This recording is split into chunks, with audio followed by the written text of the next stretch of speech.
सर्वप्रथम त म यस गरिमामय सदन मार्फत देश र जनताका निम्ति आफ्नो अमूल्य जीवन अर्पण गर्ने ज्ञात अज्ञात शहीदहरूको विशेष स्मरण गर्दै ती सम्पूर्ण वीर वीराङ्गनाहरूप्रति हार्दिक श्रद्धाञ्जली अर्पण गर्दछु।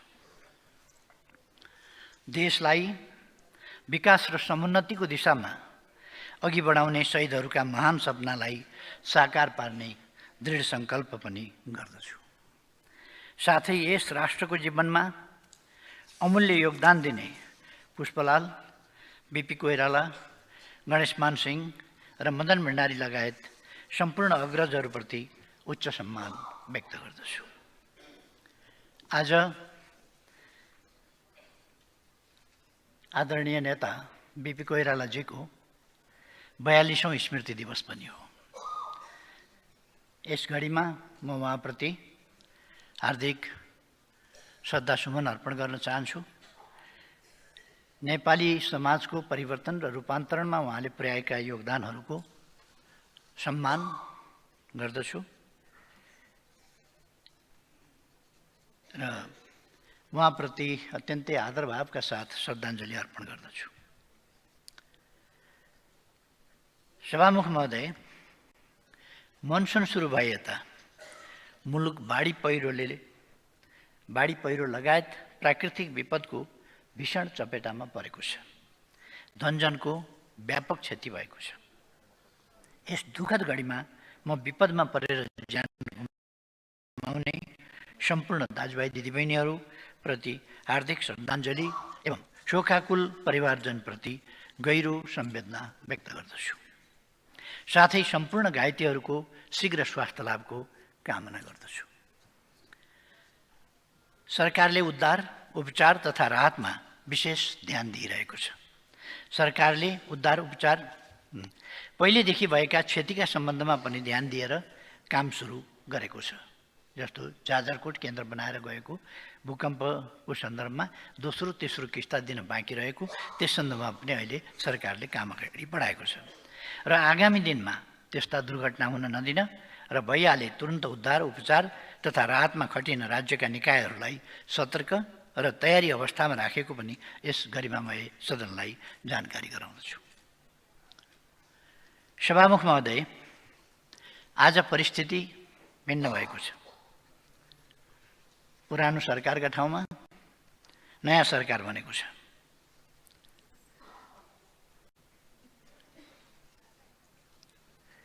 संविधान र कानुन बमोजिम म यस सदनबाट सदनको बहुसङ्ख्याबाट प्रधानमन्त्री नियुक्त भएको छु र यसै सन्दर्भमा संविधान र कानुन बमोजिम प्रधानमन्त्रीको रूपमा विश्वासको मत लिन यहाँ उपस्थित भएको छु। मलाई विश्वासको मत दिनुअघि यस सम्मानित सदनले मलाई विश्वासको मत दिनुपर्ने कारण संक्षिप्त रूपमा आग्रह गर्न चाहन्छु। सबैभन्दा पहिला हामीले सरकारको जिम्मा लिइरहँदा देशको स्थिति कस्तो थियो भन्ने एउटा सानो झलक यहाँ प्रस्तुत गर्ने अनुमति चाहन्छु। सिङ्गो देश यति बेला निराशामै छ। 46 सालपछिको पुस्ताले यति चरम निराशा सायद पहिलोपटक अनुभव गर्यो। यो सरकार परिवर्तनको सङ्घारमा आइपुग्दा को स्थितिको बारेमा म भन्दैछु। अर्थतन्त्र असाध्यै डामाडोलको अवस्थामा छ।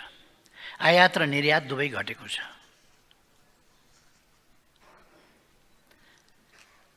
₹1422 अर्ब रुपियाँ राजस्व उठाउने अथवा 14 खरब 22 अर्ब रुपियाँ राजस्व उठाउने लक्ष्य राखेकोमा त्यसको जम्मा बढीमा तानतुन गर्दा पनि 76% मात्र सङ्कलन हुन सक्यो, जबकि निकट विगतमा लक्ष्यभन्दा राजस्व जहिले बढी उठ्ने गरेको थियो। यस परिप्रेक्ष्यमा लक्ष्यभन्दा 24% कम राजस्व सङ्कलन हुनुले देशको अर्थतन्त्रमा कति ठुलो समस्या सिर्जना भएको छ भन्ने देखाउँछ। अहिले ब्याङ्कहरूमा पैसा थुप्रिएको छ। कहिले यस बिचमा यसअगाडि कहिले तरलताको चरम अभाव देखियो।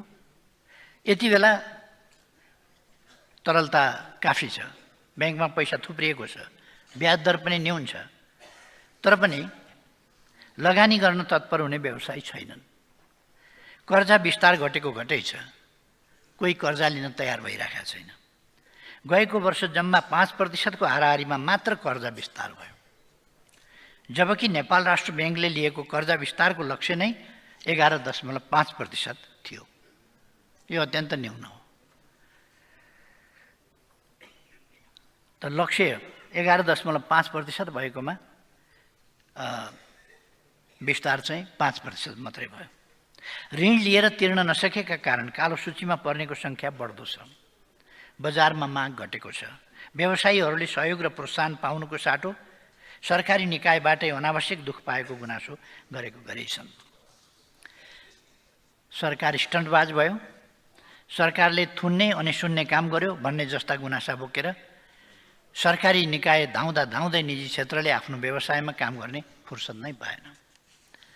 यस्तो लाग्छ घटेको बजार माग र सरकारी तौर तरिकाका कारण उद्योगी व्यवसायीहरू मरिच झैँ चाउरिएका छन्।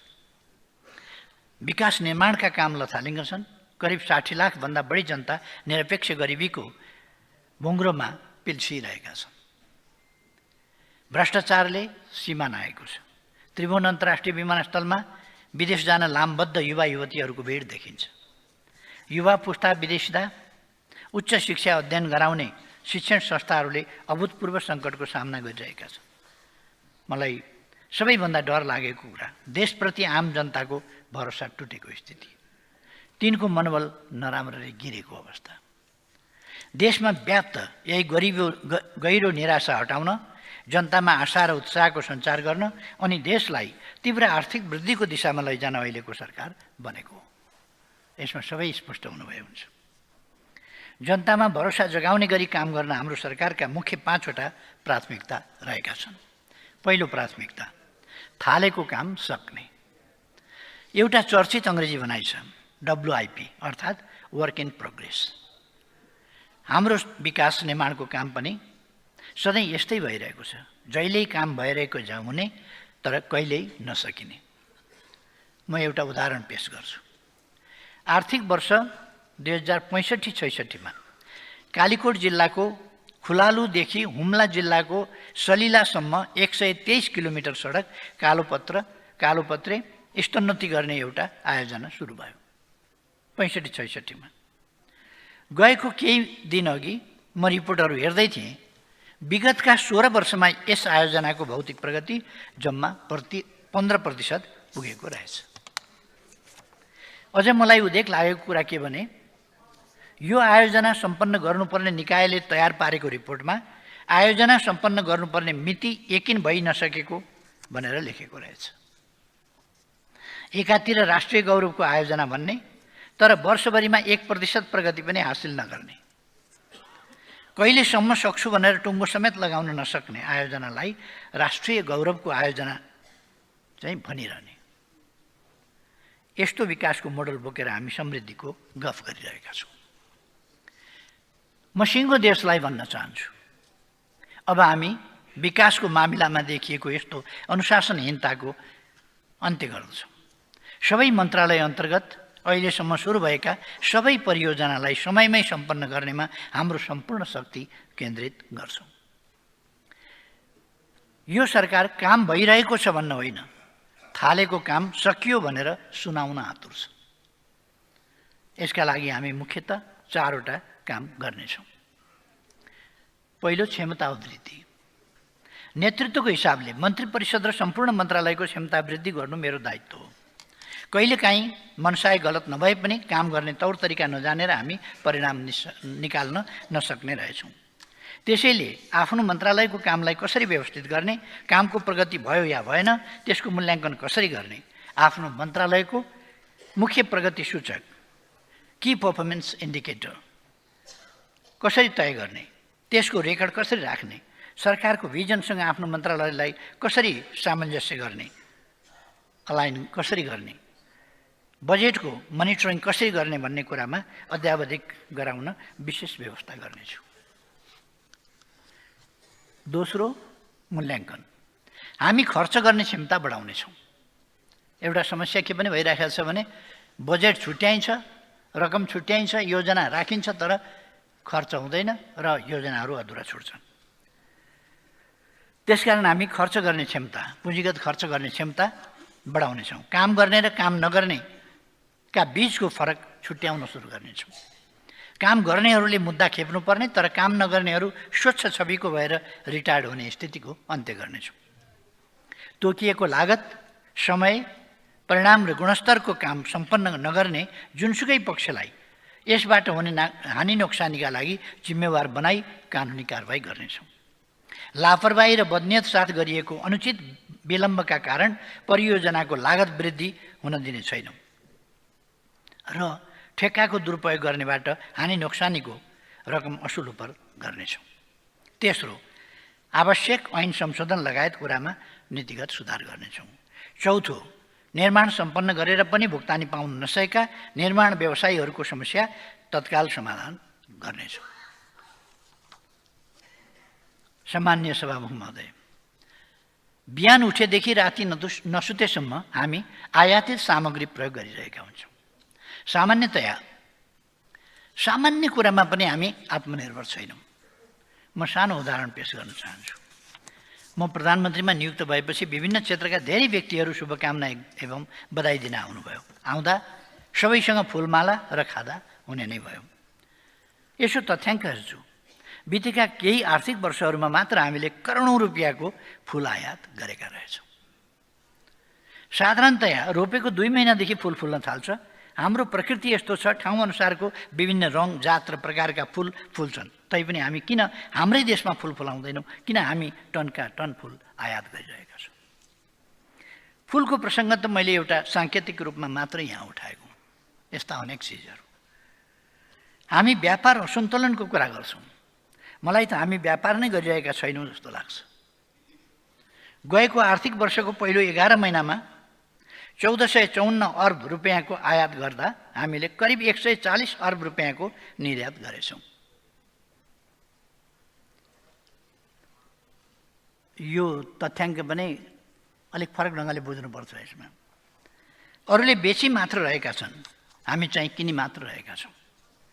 बिक्री नगर्ने, खरिद मात्र गरिरहने पनि व्यापार हुन्छ र अब हामीले व्यापार गर्न सुरु गर्नुपर्छ। आयात प्रतिस्थापन गर्ने र स्वदेशी कच्चा पदार्थमा आधारित उपभोग्य वस्तु उत्पादन गर्ने उद्योगको प्रवर्धन गर्नु यस सरकारको दोस्रो प्राथमिकता हो। यसका लागि अर्थ लगायतका मन्त्रालयसँग समन्वय गरी उद्योग, वाणिज्य तथा आपूर्ति मन्त्रालयले 3 महिनाभित्र स्पष्ट मार्गचित्र तयार पार्नेछ। हामी व्यवसाय मैत्री वातावरण तयार पार्नेछौँ। उद्योग व्यवसाय दर्ताका लागि सुरुकै बिन्दुमा सबै प्रकारका स्वीकृतिहरू उपलब्ध हुने व्यवस्था हुनेछन्। निवेदन परेको 7 दिनभित्र स्वीकृति दिने, स्वीकृति दिन नसकिने भए कारण खोली स्वीकृति नहुने जानकारी दिने र समय लाग्ने भए के कारणले कति समय लाग्ने हो सो कुरा खुलाई जानकारी दिने व्यवस्था गर्नेछौँ। निर्धारित समयभित्र स्वीकृति नदिने कर्मचारीलाई सजाय गर्ने व्यवस्था सहितको कानुनी व्यवस्था गरिनेछ। स्टार्टअप, आइटी, हाई ग्रोथ इन्टरप्राइजेसलाई उत्प्रेरित गरी देशभित्र आर्थिक अवसर सिर्जना गर्न अर्थ मन्त्रालयले विद्यमान कानुनी र वित्तीय संरचनाहरूको अध्ययन गर्नेछ। स्टार्टअपहरूलाई प्रोत्साहन एवं सहजीकरणका लागि प्रधानमन्त्री तथा मन्त्रिपरिषदको कार्यालयले एकद्वार प्रणालीको एक विशेष संयन्त्र तयार पार्नेछ। निजी क्षेत्रलाई ग्रोथ इन्जिन बनाई उत्पादन, उद्योग र सेवा क्षेत्रमा व्यापक लगानी गराउने, उत्पादन बढाउने र रोजगारी सृजना गर्ने काममा केन्द्रित गराउनेछौँ। सहकारीहरूको नियमन गर्नेछौँ। बचत परिचालन गराउनेछौँ। प्राथमिकताका आधारमा राज्यको लगानी स्वास्थ्य, शिक्षा, सुरक्षा, सामाजिक संरक्षण र ठुला पूर्वाधार निर्माण गरी 5 ठाउँमा केन्द्रित गराउनेछौँ। लगानी जुटाउन सरकारले विकास निर्माणको फाइनान्सिङको मोडालिटी परिवर्तन गर्नेछ। सरकारले विकास ऋणपत्रहरू जारी गर्नेछ। सम्मिलित वित्त, सम्पत्ति मुद्रीकरण, ब्लेन्डेड फिनान्स, एसेट मोबिलाइजेसन जस्ता वैकल्पिक वित्तीय स्रोतको परिचालन गर्नेछ। यस सरकारले देशभित्र भएका सम्पूर्ण स्रोतहरूको कमान्ड गर्छ। देश बाहिरबाट प्राप्त गर्न सकिने स्रोत र साधनलाई आकर्षित गर्छ।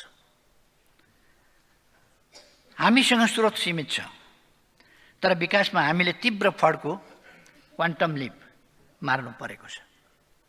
हाम्रो विकासको ढाँचा, गति र संस्कृति परिवर्तन नगरी भएकै छैन।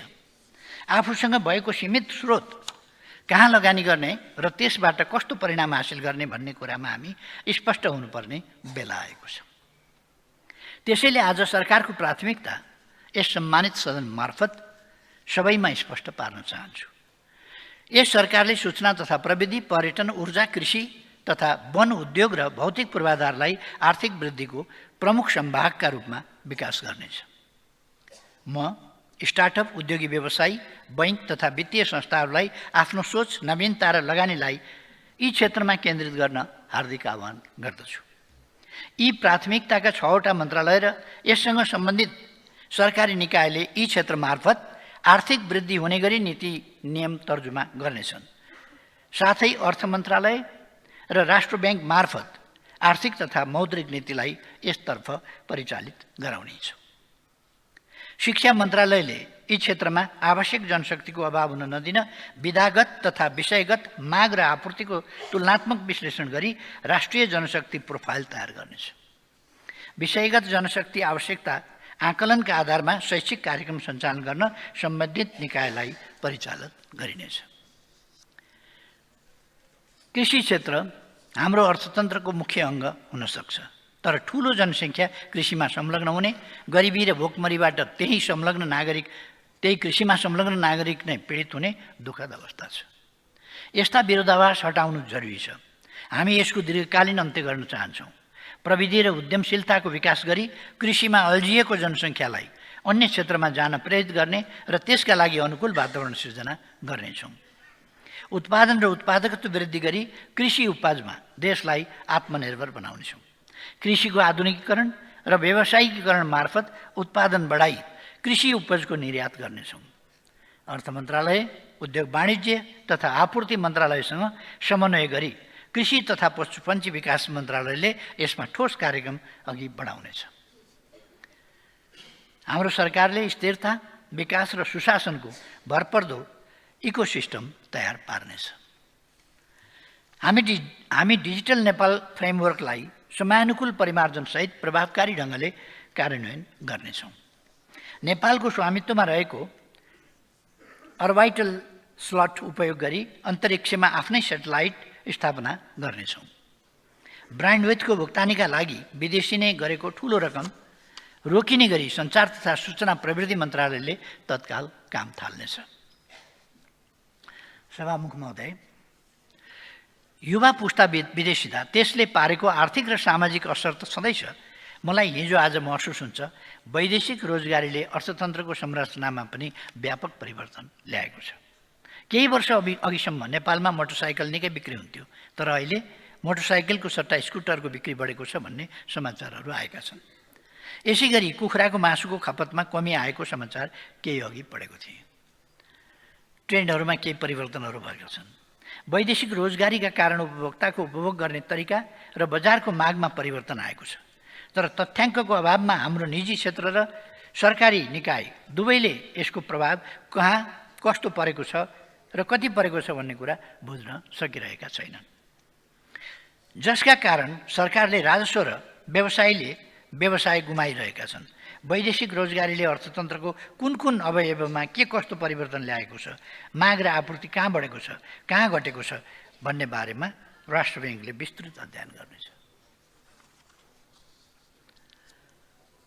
सभामुख महोदय, अझै हाम्रा दिदीबहिनी दाजुभाइहरू गरिबी, अभाव र भोकमरीको जिन्दगी बाँचिरहेका छन्। जहिल्यै मेरो मनमा प्रश्न आउँछ, यति उर्वर धरतीमा यस्ता मेहनती जनता यस्तो हालतमा हुनु जति दुःखदायी अरू के हुन सक्छ। वर्तमान सरकारले यस अवस्थाको अन्त्य गर्नेछ। सरकारको यो तेस्रो प्राथमिकता हो। यसका लागि खानपिनका बानीमा परिवर्तन गरी स्वस्थ र सन्तुलित पोषणयुक्त खानाको अवधारणा व्यापक गराउनेछौँ। यस कामका लागि कृषि तथा पशुपन्छी विकास मन्त्रालय, सञ्चार तथा सूचना प्रविधि मन्त्रालय परिचालित हुनेछन्। सबै पालिकामा खाद्य भण्डारणको स्थापना गर्न स्थानीय तहसँग समन्वय र सहकार्य गर्नेछौँ। यसबाहेक निरपेक्ष गरिबी चाँडोभन्दा चाँडो कसरी हटाउने भन्ने सम्बन्धमा योजना आयोगको नेतृत्वमा सम्बन्धित मन्त्रालयको एक संयन्त्र तयार पार्नेछौँ र त्यसको सुझावका आधारमा कार्यक्रम तर्जुमा गर्नेछौँ। सडकमा बालबालिकाको बेहाल हुन नदिन हामीले मन्त्री परिषदबाट निर्णय गरिसकेका छौँ। जुनसुकै भूगोलमा जन्मिएको भए पनि बालबालिकालाई भोकै मर्न दिइन्न, कुपोषणको शिकार हुन दिइन्न, स्कुल जान नपाएका, पढ्न नपाएका, जाडोमा न्यानो लुगा लगाउन नपाएका, वर्षमा ओत लाग्ने छानो नभएका अनि भोक लागेका बेला खान नपाएका बालबालिका र जनता नै यस सरकारको सबभन्दा प्रमुख चासो, चिन्ता र सरोकारका विषय हुन्। तराई मधेसमा आर्थिक रूपमा विभिन्न मधेसी दलित, सामाजिक रूपमा विभेद र भेदभावमा परेका व्यक्ति, अपाङ्गता भएका, अशक्त, बेसहारा, सङ्क्रमित, आश्रयविहीन, अल्पत्र र मनोरोगीहरूलाई मनमा राखेर सरकारले आफ्नो प्राथमिकता तय गर्नेछ। सभामुख महोदय, संसदको चालु अधिवेशनले यस आर्थिक वर्षको लागि सरकारको नीति कार्यक्रम तथा बजेट पास गरिसकेको छ। नीति कार्यक्रम र बजेट पास गर्दा होस् या सरकार परिवर्तन हुँदा होस्, माननीय सदस्यज्यूहरूले उठाउनुभएका कुरा मैले स्मरणमा राखेको छु। सरकार भनेको अविच्छिन्न उत्तराधिकारी संस्था हो, तसर्थ हाम्रा नीति तथा कार्यक्रमलाई अघि बढाउनेछौँ। परिवर्तन महसुस भएको ठाउँमा परिवर्तन आवश्यक छ भन्ने महसुस भएको ठाउँमा विधि र पद्धतिभित्र रही नीति कार्यक्रम र बजेटलाई परिमार्जित गर्दै परिणाम निकाल्ने गरी सम्पूर्ण संयन्त्र परिचालित गर्नेछौँ। यो नै वर्तमान सरकारको चौथो प्राथमिकता हो। कुरा अलिक अघि पनि उठ्या थिए, चर्कै ढङ्गले पनि उठ्या थिए। म त्यतापट्टि जान चाहन्न, तर एउटा कुरा खुलस्त भन्न चाहन्छु, दुनियाँका अगाडि दुनियाँले सुन्ने गरी भन्न चाहन्छु। भ्रष्टाचार गर्दैनौँ, भ्रष्टाचार सहन्नौँ, कसैलाई भ्रष्टाचार गर्न दिन्नौँ। भ्रष्टाचार र अख्तियारको दुरुपयोगसँग जोडिएका विषयको छानबिन तथा अनुसन्धान गर्छौँ। यसमा ढुक्क भए हुन्छ।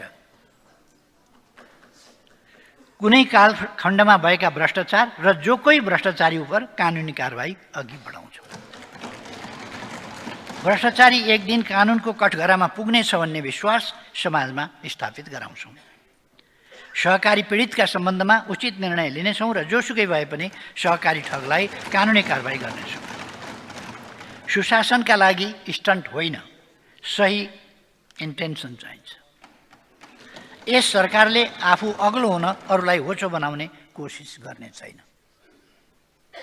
आफू गुरु देखिन अर्काको अनुहारमा हिलो स्याप्ने काम पनि गर्दैन। यो सरकारको पाँचौं प्राथमिकता हो। सभामुख महोदय, यी 5 प्राथमिकता बाहेक सरकारले सार्वजनिक सेवा प्रभावकारी बनाउन र नागरिकको दैनन्दिन जीवनलाई सहज बनाउन अन्य सेवा प्रवाह, नीति निर्माण र विकास सम्बन्धी कामहरू गर्दै जानेछ। त्यसमध्ये केही कामहरूलाई म यहाँ छोटकरीमा राख्न चाहन्छु। नेपालभित्र जुनसुकै भौगोलिक क्षेत्रमा बसोबास गर्ने नेपालीलाई राज्यले उपलब्ध गराउने नागरिकता, राष्ट्रिय परिचय पत्र र सवारी चालक अनुमति पत्र अनलाइन प्रणालीबाट उपलब्ध गराउने व्यवस्था गर्नेछौँ। अघि भर्खरै पनि सदनमा उठेको छ कि 90, 95, 98, 99, 100 वर्षका बुढाबुढीलाई घन्टौँसम्म लाइन लगाउने यस खालको परिपाटी हुनु हुँदैन। जनता मालिक हुन्, जनता सार्वभौम छन् र हामीले जनताको सेवा गर्नुपर्छ भन्ने कुरा बुझ्नुपर्छ। हामी जनताका मालिक होइनौँ, जनतालाई थर्काउने तर्साउने होइन, जनतालाई दुःख दिने होइन भन्ने कुरा बुझ्नुपर्छ। हाम्रो काम सेवा गर्ने हो र सुविधा उपलब्ध गराउने हो। त्यसबाहेक सवारी साधन दर्ता, बिल्कुल नवीकरण र बिलबुक नवीकरण र घर जग्गा लगायतका सम्पत्ति खरिद बिक्री कर, विद्युत, खानेपानी लगायतका सरकारी शुल्क तथा कर लाइनमा बसेर होइन, अनलाइनबाट तिर्ने व्यवस्था मिलाउनेछौँ। स्वास्थ्य तथा कृषि प्राविधिक लगायतका सेवाहरू पनि अनलाइन प्रणालीबाटै उपलब्ध हुनेछन्। नागरिक प्रशासन र सुरक्षा निकायलाई सक्षम, व्यावसायिक र जनताप्रति उत्तरदायी बनाउनेछौँ। सार्वजनिक सेवा प्रवाहको गुणस्तर र प्रभावकारिता बढाउनेछौँ। विद्यालय शिक्षा विधेयक, निजामती विधेयक लगायत सदनमा विचाराधीन एवं निर्माण गर्नै पर्ने करिब 2 दर्जन नयाँ ऐन तर्जुमा गर्नेछौँ। नेपाललाई आकर्षक अन्तर्राष्ट्रिय पर्यटकीय गन्तव्यको रूपमा विकास गर्नेछौँ। जैविक विविधता तथा पर्यावरण प्रणालीको दिगो संरक्षण गर्ने र जलवायु परिवर्तनका असर कम गर्ने गरी रणनीति तर्जुमा गरी कार्यान्वयन गर्नेछौँ। जलवायु परिवर्तन तथा माउन्टेन इकोनोमी प्रति विश्वको ध्यानाकर्षण गर्ने समेतको उद्देश्यले प्रस्तावित सगरमाथा संवादको परराष्ट्र मन्त्रालयले तयारी गर्नेछ। निरोगी नेपालको सरकारको मुख्य स्वास्थ्य नीति हुनेछ। यसका लागि निरोधात्मक र प्रतिरोधात्मक दुवै पद्धति अवलम्बन गरिनेछ। गर्भवती महिला, ज्येष्ठ नागरिक, फरक क्षमता भएका नागरिक र बेसारा नागरिकहरूको स्वास्थ्योपचार तथा पोषणको जिम्मा सरकारले लिनेछ। सुकुम्बासी, मुक्त हलिया, मुक्त कमैया र अव्यवस्थित बसोबासीका समस्या समाधान गरिनेछ। हरेक कामलाई मर्यादित बनाइनेछ। श्रमिकको हक, हित र कल्याण सरकारको प्राथमिकता हुनेछ। कर्मथलोमा हुने सबै प्रकारका विभेदको अन्त्य गरिनेछ। श्रमिक तथा कर्मचारीलाई सामाजिक सुरक्षा प्रणालीमा आबद्ध गरिनेछ। वैदेशिक रोजगारीलाई सुरक्षित, मर्यादित र व्यवस्थित गरिनेछ।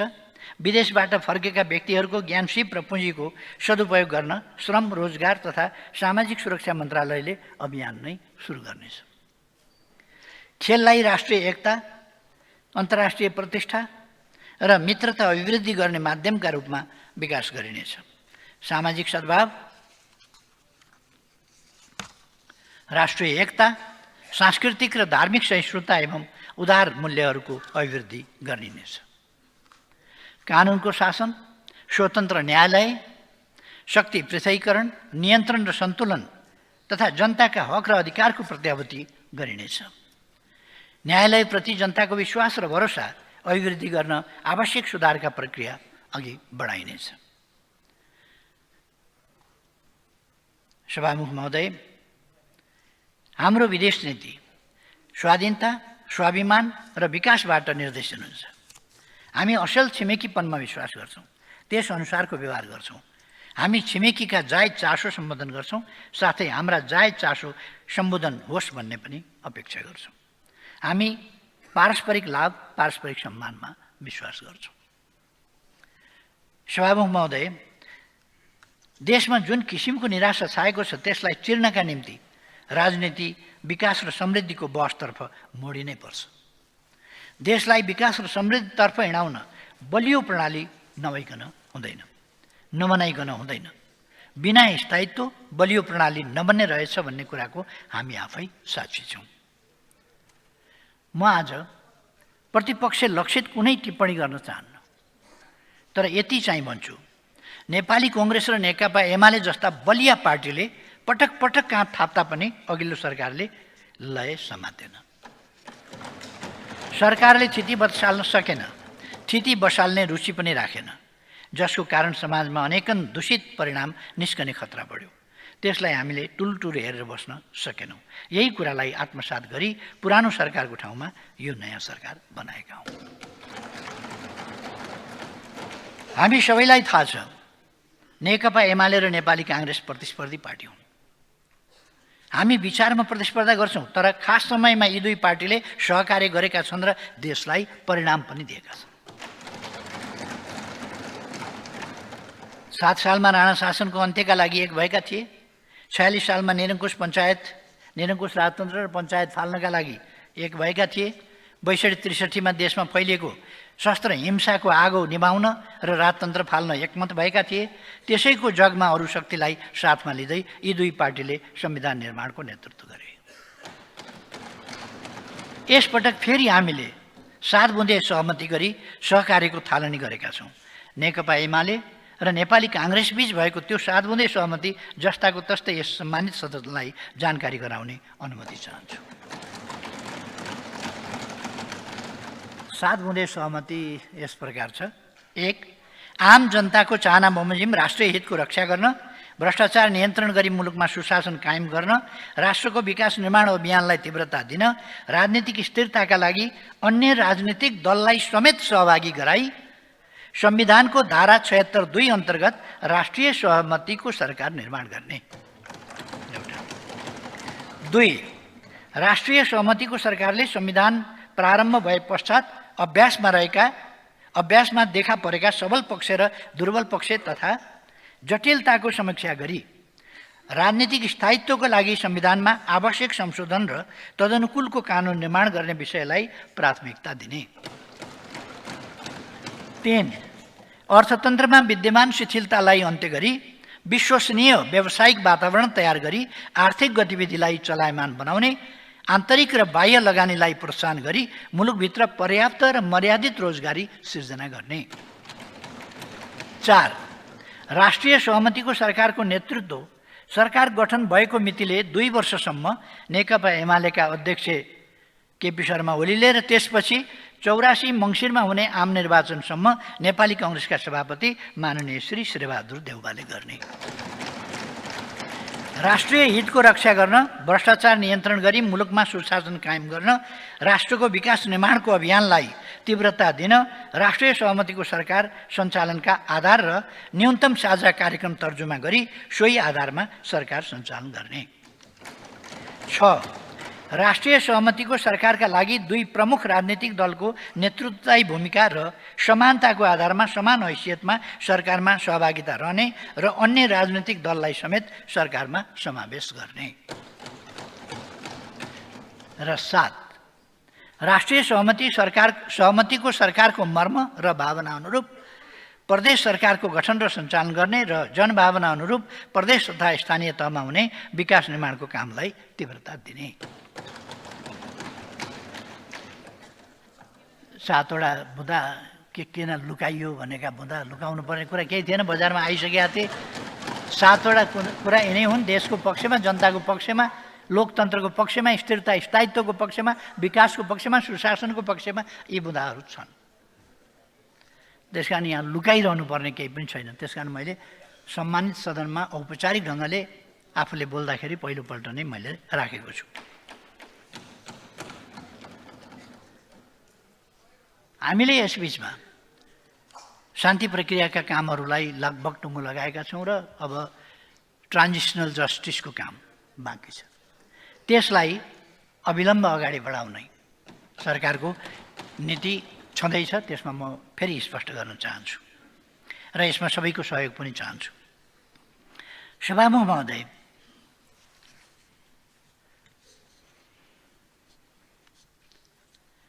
अघिल्लो युगले गरेको अकल्पनीय त्याग र बलिदानबाट प्राप्त भएका मानव सभ्यताका आधारभूत उपलब्धिहरूलाई पछिल्लो युगले गर्वका साथ जीवन्त र अविच्छिन्न राख्नुपर्दछ। यसलाई अगाडि बढाउनु पर्दछ। यसका लागि नयाँ पुस्तालाई प्रशिक्षित गर्नु पनि हाम्रै जिम्मेवारी हो। यस प्रसङ्गमा आज यहीँ पनि विभिन्न टिप्पणीहरू मैले सुने। म ती टिप्पणीहरूको सन्दर्भमा सवाल जवाफ त्यस्तो केही पनि गर्न चाहन्न। चर्को आलोचना पनि सुने, विरोध पनि सुने। यस प्रसङ्गमा आज बिहान मात्रै मैले बिपी कोइरालाज्यूको 42औं स्मृति दिवसको सन्दर्भमा बोल्दा एउटा प्रसङ्ग उल्लेख गरेको थिएँ। यहाँ अहिले पनि यो प्रसङ्ग उल्लेख गर्न चाहन्छु। कुनै समय नेल्सन मण्डेलाले 5 वर्षकी एउटी बालिकासँग उनको संवाद भएछ। नेल्सन मण्डेलाको नेल्सन मण्डेला आफै भन्नुहुन्छ, एउटा 5 वर्षको केटीले, a 5-year-old girl asked me, "How old are you?" I said, "Well, I really do not know, but I was born long, long ago." She asked, 5 years ago? I said, "No, much longer than that." Then she asked, "Why did you go to jail?" I said, "No, I didn't go to jail. Some people sent me there." Who? I said, "The people who didn't like me." "How long did you stay there?" I said again, "I cannot remember, but it was a very, very long time." And she said, "You are a stupid old man, isn't you? And you?" अर्थात् यस्तो आक्रोशहरू आउँदो रहेछ। Nelson मण्डेलाले 5 वर्षकी बच्चीसँग कुरा गर्दा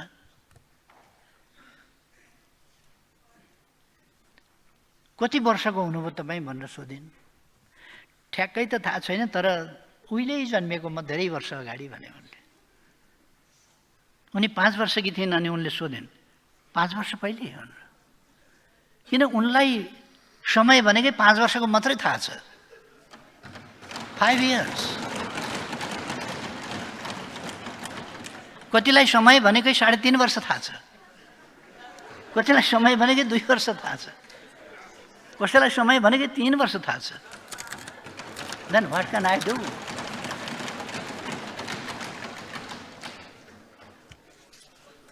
पाँच वर्ष पहिले बुढो मान्छेलाई सोधेको त्यो बच्चीले इनोसेन्टली, केही छैन, तर उहिले जन्मे कहिले 5 वर्ष पहिले हो अनि त्योभन्दा धेरै धेरै अगाडि। फेरि उनले सोधिन् तपाईँ जेल किन जानु हो त?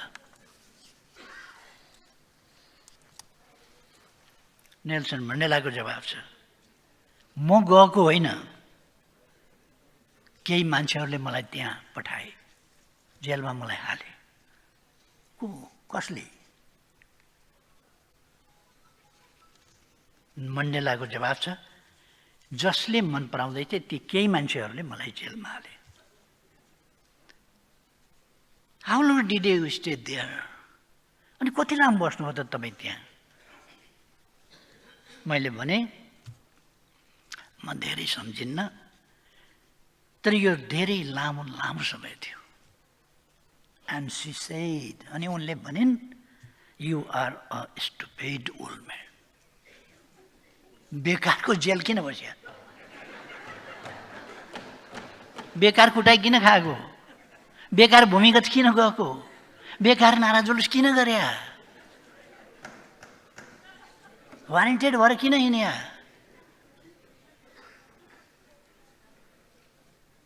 उनी छक्क परिन्।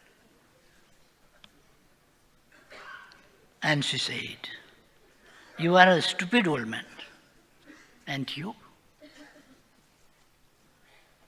तपाईँ एउटा मूर्ख मान्छे हुनुहुँदो रहेछ, बुढो मान्छे होइन र? किन बस्या जेल?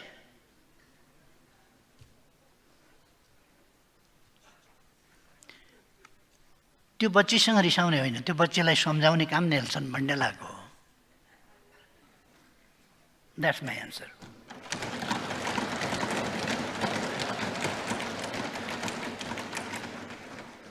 युग बदल्नका लागि, समाज, राष्ट्र र समग्र जगतको निरन्तर विकासका लागि निर्मम निरङ्कुशताका विरुद्धको बलिदानपूर्ण सङ्घर्षको यथार्थ इतिहासको सही जानकारी नयाँ पुस्तालाई गराउन कति जरुरी छ भन्ने कुरा यस रोमाञ्चक संवाद मार्फत बुझ्न सकिन्छ।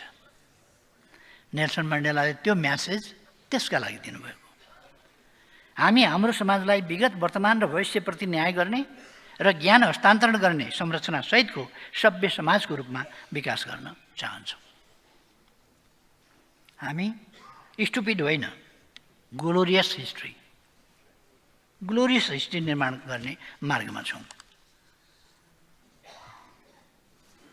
अब नबुझेकाले त त्यो बच्चीले कति सजिलो भनिदिए, तिमी त स्टुपिड रहेछ बुढा मान्छे भन्नु। जेल किन बस्या बेकार? अहिले मान्छेले भन्न सक्छन् जेल किन बस्या, गोलघर किन बस्या? ती बिपी कोइरालाहरू, ती मान्छेहरू किन शहीद भएका? ती बिपी कोइरालाहरू किन भागिकन कहिले भारत कहिले कहाँ किन हिँडेका? किन जेल बस्नु पर्यो?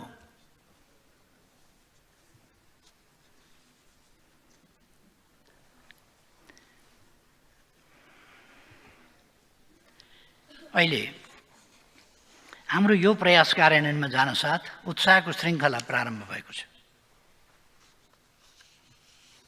अर्थतन्त्रको ऐना मानिने सेयर बजार हरियो भएको छ।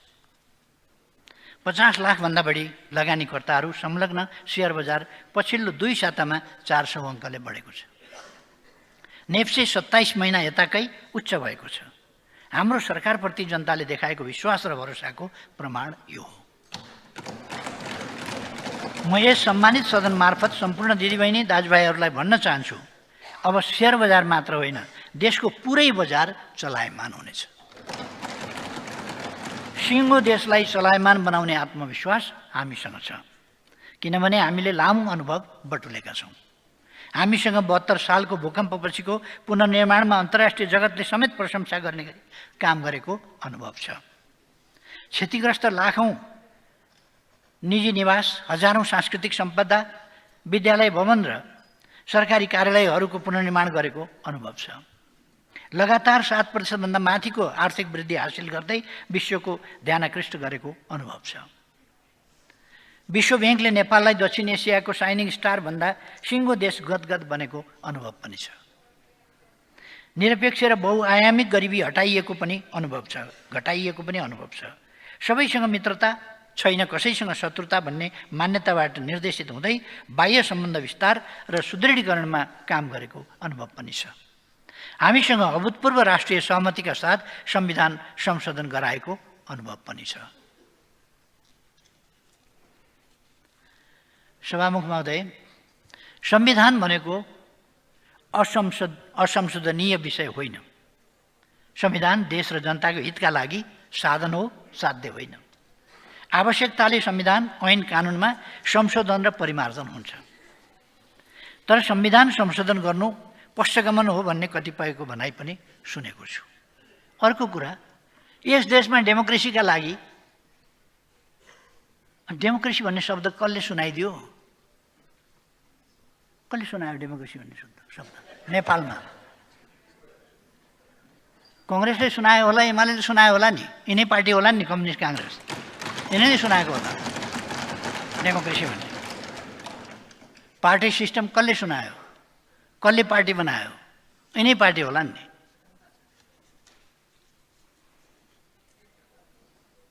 यिनै पार्टीहरूमाथि संविधान पश्चगमन, संविधान खाने भए। पञ्चायतकालमा जन्म सङ्ग्रहका बेला बच्चा बच्ची रोयो, कल गर्यो भने ए नबोल जन्म सङ्ग्रह बाँडिन्छ हुँदैन भन्नु। बच्चालाई भन्ने त्यो अल्म ल्याउने चलन थियो, चुप लाग जन्म सङ्ग्रह भाँडिन्छ भनेर। जन्म सङ्ग्रहका बेला यो जन्म सङ्ग्रह भाँडिन्छ जस्तो कुरा नगरे पनि हुन्छ। जसले कुनै ख्याल ठट्टामा होइन, आन्दोलनमा जीवन बलिदान गरेर हिंसालाई पनि सही बाटोमा, शान्तिपूर्ण बाटोमा ल्यायो, तानाशाहीलाई पनि फ्याँकेर लोकतन्त्र ल्यायो, सबै गर्ने कामको लिड गर्यो नि।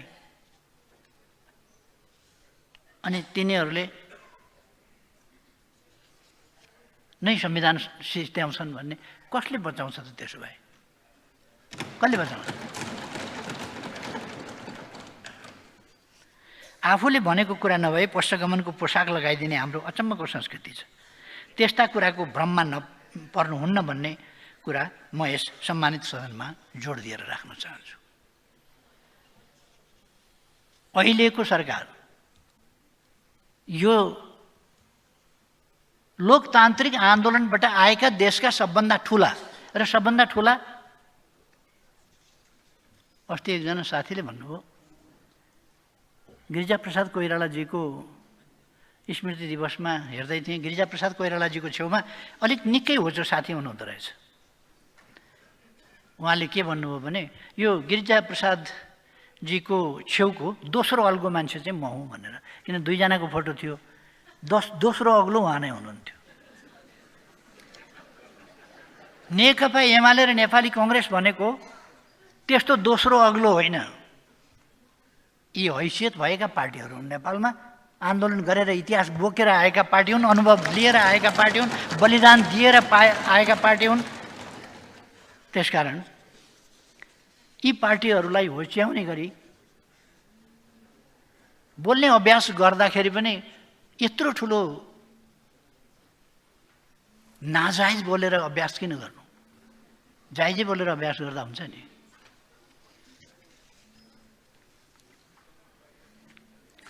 म सधैँ अघि बढ्ने मानिस हुँ। मैले आफ्नो यात्रामा ब्याक गियर लगाउन र पछि सर्न जानेको छैन।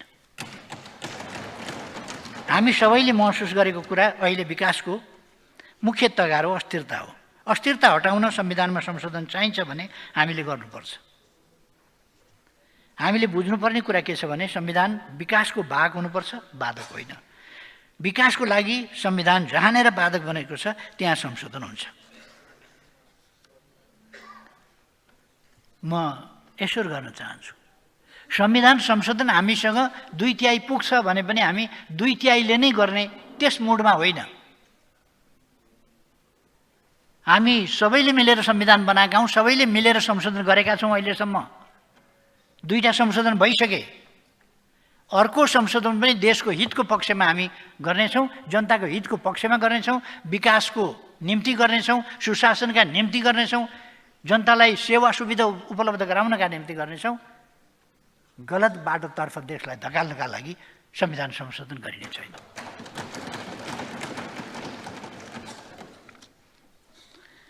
मलाई आशा छ यस मामिलामा सिङ्गो देश एक हुनेछ, यसमा राष्ट्रिय सहमति हुनेछ। अन्त्यमा देशमा छाएको निराशा चिर्न सबै दल र माननीय सदस्यहरू असहमत हुनुपर्ने कारण म देख्दिनँ। देशमा देखा परेको यो आर्थिक सङ्कटको घडीमा मलाई विश्वासको मत दिएर सिङ्गो सदन एक भएको सन्देश दिई आम जनतालाई उत्साहित र उत्प्रेरित गर्न म यस सम्मानित सदनलाई हार्दिक अनुरोध गर्न चाहन्छु। राष्ट्रिय राजनीतिलाई देश केन्द्रित, जनता केन्द्रित तर्फ लगाउँ, मेरो आग्रह छ। विकासका प्रश्नहरूमा केन्द्रित हौँ, सुशासनका प्रश्नहरूमा केन्द्रित हौँ, मेरो आग्रह छ। र यही आग्रह साथ सम्माननीय सभामुख महोदय, यही विश्वासका साथ सभामुख महोदयको अनुमतिले नेपालको संविधानको धारा 76 को उपधारा 4 बमोजिम प्रतिनिधि सभाबाट विश्वासको मत प्राप्त गर्न प्रतिनिधि सभा नियमावली 2079 को नियम 155 बमोजिम प्रस्ताव प्रस्तुत गर्दछु। धन्यवाद।